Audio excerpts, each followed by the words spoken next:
বিসমিল্লাহির রহমানির রহিম। স্বাধীনতা প্রিয়, গণতন্ত্র প্রিয় দেশবাসী, আসসালামু আলাইকুম। 5ই আগস্ট, আজ থেকে ঠিক 1 বছর আগে 2024 সালের এই দিনে ফ্যাসিস্ট বাংলাদেশ ছেড়ে পালিয়েছে। রাহমুক্ত হয়েছে বাংলাদেশ। স্বাধীনতা প্রিয়, গণতন্ত্র প্রিয় জনগণের জন্য দিনটি আনন্দের, দিনটি বিজয়ের। রাহমুক্ত বাংলাদেশের এই দিনটিকে অন্তর্বর্তীকালীন সরকার জুলাই গণ অভ্যুত্থান দিবস হিসেবে ঘোষণা করেছে। তাবেদার মুক্ত বাংলাদেশের জনগণ প্রতি বছর এই দিনটিকে স্বাধীনভাবে সানন্দে সরকারি ছুটির দিন হিসেবে উপভোগ করবে। স্বাধীনতা এবং গণতান্ত্রিক রাজনৈতিক অধিকার চর্চার নতুন অঙ্গীকারে উদ্বুদ্ধ হবে। গণতন্ত্র প্রিয় ভাই ও বোনেরা, 21 শতকের এই বাংলাদেশে পলাতক স্বৈরাচার এক বিভীষিকার রাজত্ব কায়েম করেছিল। গুম, খুন, অপহরণ, হামলা, মামলা, নির্যাতন, নিপীড়নকে সাধারণ এবং স্বাভাবিক ঘটনায় রূপান্তর করেছিল।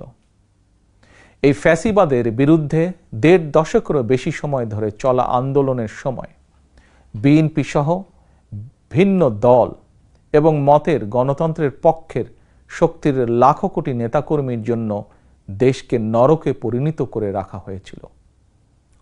শত শত মিথ্যে মামলার কারণে ভিন্ন দল এবং মতের লক্ষ লক্ষ নেতাকর্মী সমর্থকের ঘর বাড়ি ছাড়া করে দেওয়া হয়েছিল। অনেকের পারিবারিক বন্ধন ছিন্ন হয়ে গেছে। গণতন্ত্রকামী মানুষের কণ্ঠ রুদ্ধ করতে পলাতক স্বৈরাচারের নির্দেশে দেশে শত শত গোপন বন্দিখানা, আয়নাঘর বানানো হয়েছিল। সেই আয়নাঘরের অন্ধকার প্রকোষ্ঠে জলজন্ত মানুষকে দিনের পর দিন, রাতের পর রাত, বছরের পর বছর আটকে রাখা হতো। অনেককে চিরতরে গায়েব করে দেওয়া হয়েছে।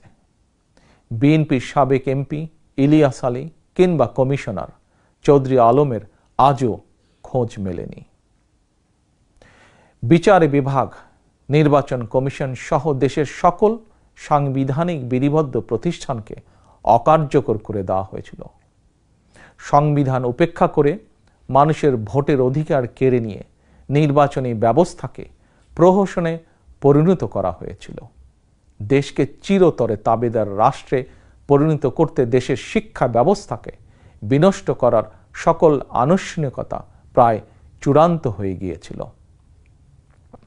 বই খাতা কলমের পরিবর্তে রাজনীতির নামে শিক্ষার্থীদের হাতে তুলে দেওয়া হয়েছিল লগি, বৈঠা, হাতুড়ি বা চাপাতি। বিপর্যস্ত করে দেওয়া হয়েছিল দেশের অর্থনীতি। ব্যাংকগুলোকে দেউলিয়া করে ফেলা হয়েছিল। দেশ থেকে 28 লক্ষ কোটি টাকা পাচার করে বিদেশে পাঠিয়ে দেওয়া হয়েছিল।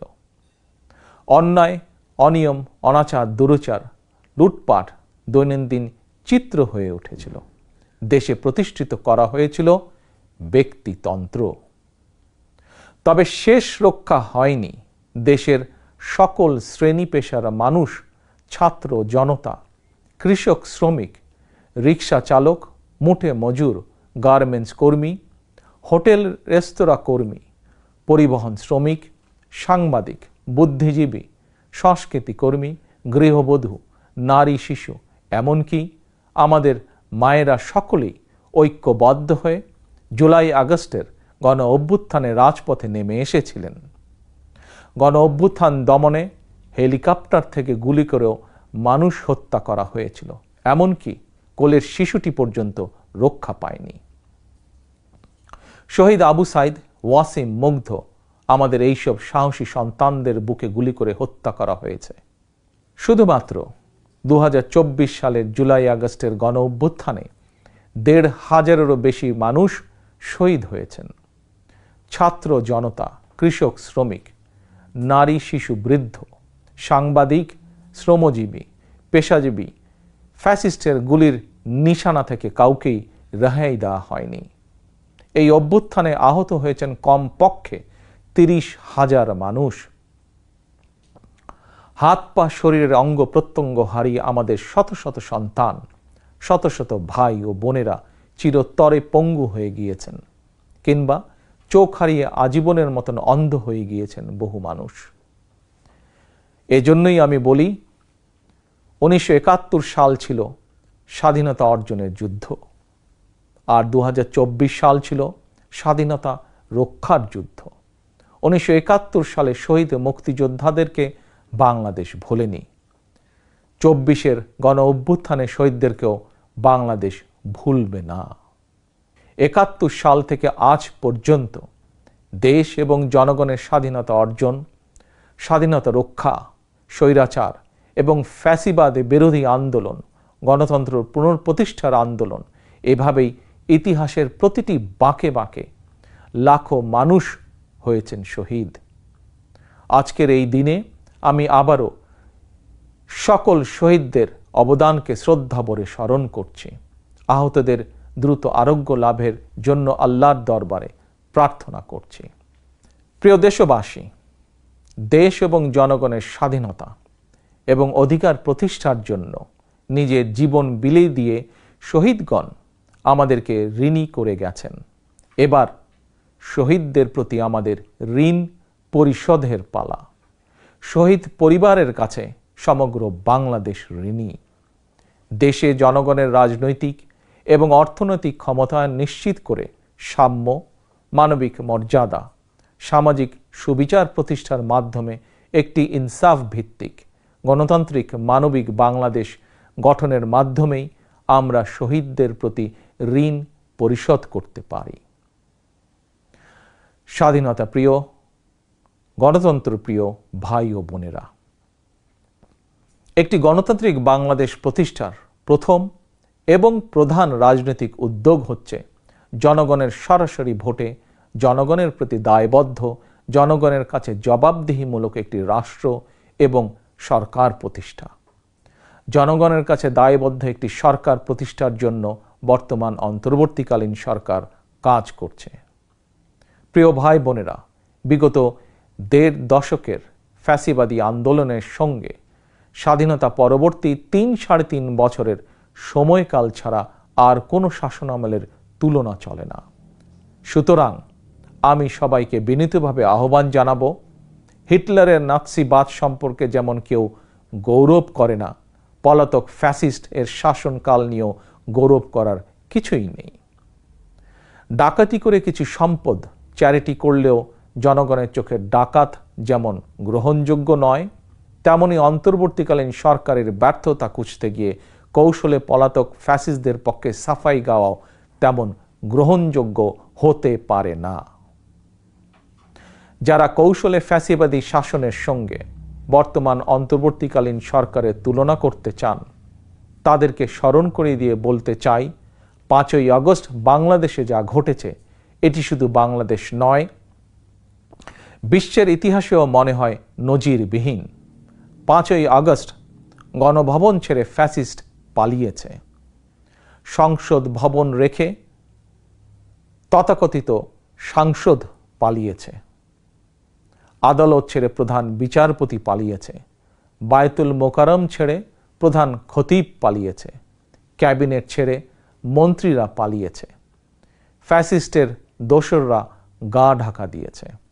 তবে উদ্বেগের বিষয় হচ্ছে, পলাতক এই ফ্যাসিস্টের চক্রের মনে এখনো কোনো অনুতাপ, অনুশোচনা নেই। প্রিয় ভাই ও বোনেরা, হাজারো শহীদের রত্ন স্নাত রাজপথে ফ্যাসিবাদ বিরোধী অভূতপূর্ব জাতীয় ঐক্য গড়ে উঠেছে। বাংলাদেশে আর কখনোই ফ্যাসিবাদ কায়েম হবে না ইনশাআল্লাহ।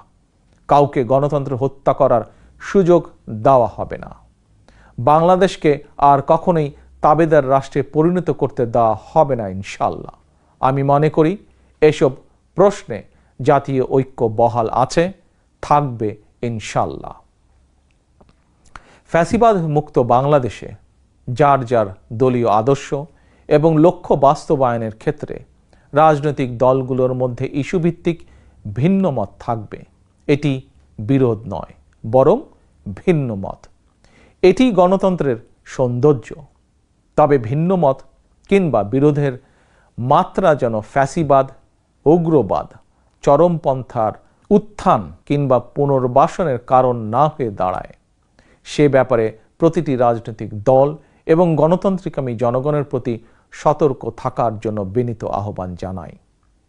আমি মনে করি প্রতিটি রাজনৈতিক দল যার যার দলীয় কর্মসূচি কিংবা এজেন্ডা নিয়ে জনগণের আদালতে যাবেন। জনগণ কোনটি গ্রহণ করবেন কিংবা কোনটি বর্জন করবেন এটি সম্পূর্ণ জনগণের এখতিয়ার। এভাবেই প্রতিদিনের রাজনৈতিক চর্চার মধ্য দিয়ে রাষ্ট্র জনগণকে শক্তিশালী করে তুলতে হবে। প্রিয় ভাই ও বোনেরা, স্থানীয় সরকার থেকে আরম্ভ করে জাতীয় সংসদ পর্যন্ত প্রতিটি স্তরে জনগণ যখন সরাসরি নিজের পছন্দের প্রার্থীকে নিজের ভোট প্রয়োগ করে প্রতিনিধি নির্বাচন না করবে, সরকার গঠন কিংবা সরকার পরিবর্তনের ক্ষমতা অর্জন করতে না পারবে, ততদিন পর্যন্ত রাষ্ট্র এবং সরকারে জনগণের ক্ষমতা প্রতিষ্ঠিত হবে না। তাই আসুন রাষ্ট্র, সরকার, শাসন, প্রশাসন পরিচালনায় আর প্রতিদিনের কার্যক্রমে জনগণের গণতান্ত্রিক রাজনৈতিক অধিকার চর্চা প্রয়োগের সুযোগ সৃষ্টির মাধ্যমে আমরা জনগণকে রাজনৈতিকভাবে শক্তিশালী করে গড়ে তুলি। জনগণকে শক্তিশালী করে তুলতে না পারলে শেষ পর্যন্ত কোনো কিছুই শক্তিশালী এবং টেকসই হবে না। প্রিয় দেশবাসী, 2024 সালের 5ই আগস্ট বাংলাদেশের ইতিহাসের ঘৃণ্যতম ফ্যাসিস্ট পালিয়ে যাওয়ার পরপরই বীর জনতার উদ্দেশ্যে দেওয়া এক অভিনন্দন বার্তায় আমি বলেছিলাম, বিজয়ের কাছে পরাজিতরা নিরাপদ থাকলে বিজয়ের আনন্দ মহিমান্বিত হয়। সেটি পুনরায় স্মরণ করিয়ে দিয়ে দেশের গণতান্ত্রিকামী জনগণের প্রতি আমার আহ্বান, কেউ আইন নিজের হাতে তুলে নেবেন না, মব ভায়োলেন্সকে উৎসাহিত করবেন না, নারীর প্রতি সহিংস আচরণ করবেন না, অন্যের স্বাধীনতার প্রতি শ্রদ্ধাশীল থাকুন। একজন মায়ের চোখে বাংলাদেশ যেমন, আমরা তেমন একটি বাংলাদেশ গড়তে চাই যেখানে দল, মত, ধর্ম, বর্ণ নির্বিশেষে বিশ্বাসী, অবিশ্বাসী, সংশয়বাদী প্রতিটি সন্তান, প্রতিটি মানুষ নিরাপদে থাকবে। আজ এবং আগামীর প্রতিটি 5ই আগস্ট হয়ে উঠুক গণতন্ত্র, সুশাসন প্রতিষ্ঠা আর মানবিক মানুষ হয়ে ওঠার অঙ্গীকারের দিন।